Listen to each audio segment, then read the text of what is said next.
President Biden sticking to that August 31st withdrawal date despite growing bipartisan and international pressure to extend the deadline to get as many Americans and allies out as possible. Biden now warning that the risk of a terror attack at the airport grows each day. I want to head to our Ian panel on the ground for us in Kabul with the very latest. Ian, good morning. Simply devastating scenes here at the perimeter fence, where we're still seeing thousands and thousands of Afghans desperately trying to get through.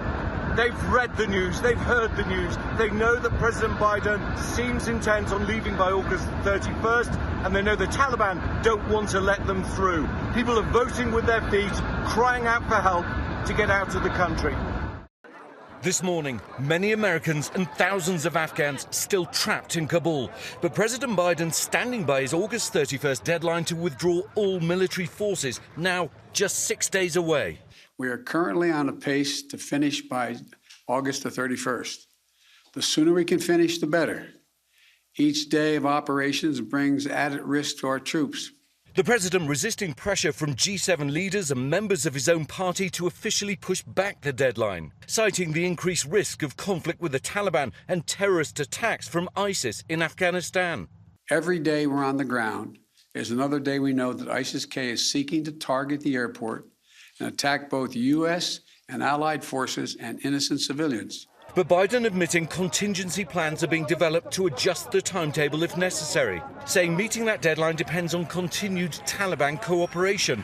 Meanwhile, the militants rejecting any plans for an extended U.S. troop withdrawal, and this morning blocking Afghans trying to leave the country. This is how desperate people are. Thousands waving their papers, crying out to be saved. U.S. officials saying it'll take several more days to safely evacuate 6,000 American troops and equipment. General Christopher Donahue, who's leading the operation to airlift Americans and allies, telling ABC News exclusively they're working to get everyone out safely, but in the time they have. We're going to do everything we can with the time available.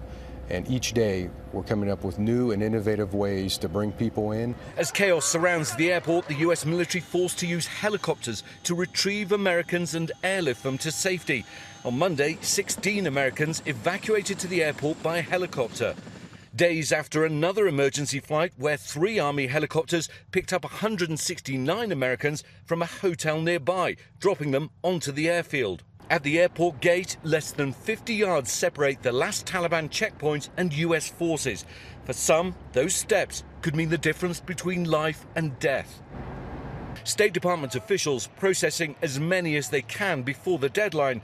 But in the crush, some children are being separated from their parents. Heartbreaking because the children scared to death. It was extremely difficult to get through the gates for them, and then to be separated from their families and not have the language and not know where they're going. It was extremely difficult.